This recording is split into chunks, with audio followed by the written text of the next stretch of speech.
Hi everyone, and welcome to OCD Victory. My name is Matt, and in this video I want to talk about my third step for overcoming OCD, which is developing your dreams. Now, to be clear, dreams are different than goals, right? And goals are often set by, our surroundings and our society. For instance, like, some of the goals that I've had in my life are to graduate high school and to go to college and to graduate college and to get a job and get married and then eventually retire. These are the goals. I mean, goals are like just different milestones people reach in their life as they climb that ladder. But, when we talk about a dream, on the other hand, we're really talking about something that's very passionate and very exciting and very personal to each individual, right?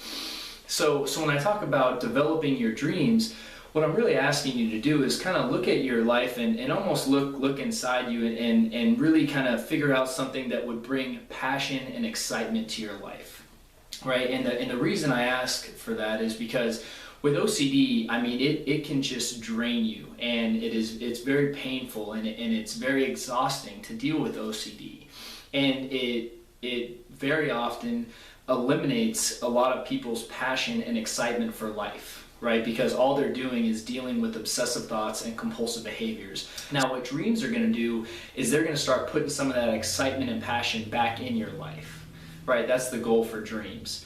So, and when I talk about developing dreams, I want you to develop a dream in the following two categories, right? The first is I want you to pick something you would like to learn, right? And this can be anything. This can be a language, a craft, an activity. Some examples might include learning sign language or learning archery or learning how to sew. These are all different things you can do. When I was going through my recovery, one of the things that I decided to do was to learn carpentry. I wanted to build something. And so the first project I took on was this little wooden blanket chest. And I sat there and I talked to a carpenter and he agreed to allow me to use his shop for a week and just work there. And so basically, I started working away and I got some tips and advice from him. And probably after a week of work, I eventually built and sanded and stained this cool little blanket chest, and it's something that's still in my house to this day. And the point of it is that it really brought back some excitement in my life, and it really kind of ignited a little bit of a fire in me. And so the first step for you is to pick something you would like to learn and then go after it. The second dream I want you to set for yourself is something you would want to do, an activity you want to do. Now, and this could be anything as well. It could be as simple as hiking some famous trail you've always wanted to hike, or going to a country you've always wanted to visit, like Peru or Egypt, or going shark diving, spearfishing. Something you've always wanted to do and that you haven't done. And so really the idea behind this is to really bring some excitement and adventure to your life, right? And to really kind of change up the pace of this whole obsessive and compulsive daily routine that you've developed, and really put yourself out there and go do something that you've always wanted to do with your life, right? And so in this category, when I was on my road to recovery over OCD, I got an opportunity in front of me right when I graduated college to ride my bicycle across the United States. I had found this organization called Bike and Build, and then once I graduated, I went on a plane, flew to Boston, and I rode my bicycle from Boston, Massachusetts to Santa Barbara, California. And it took about 2.5 months, and I made some great friends along the way. And it was one of the craziest adventures of my life.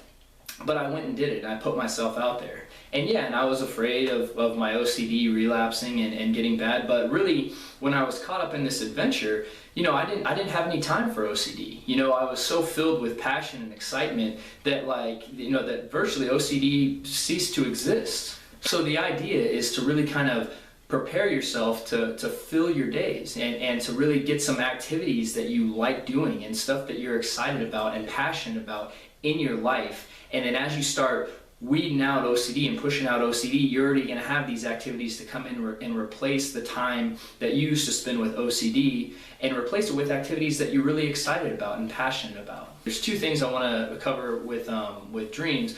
The first is, the first thing you should do is set a timeline for your dream. All right, and it should be a short timeline. I'm talking, 1 to 3 months, at max 6 months. And in that time, you should accomplish whatever your dream is. If you wanted to go somewhere, set the date and just go. If you wanted to learn something, say that you're going to learn it by this date.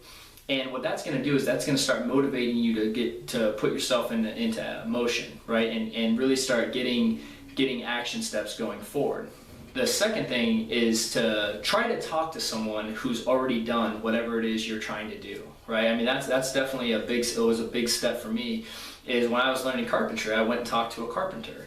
And when I was preparing for my bike ride, I actually found someone who had ridden their bike across the United States, and I got some tips and advice from them, right? And then they start giving you ideas and putting you in motion and giving you all these things to do that you might have never thought of on your own. So really this idea of going and talking to someone who's already done whatever it is you want to do is really going to get you in motion and really kind of expedite the process.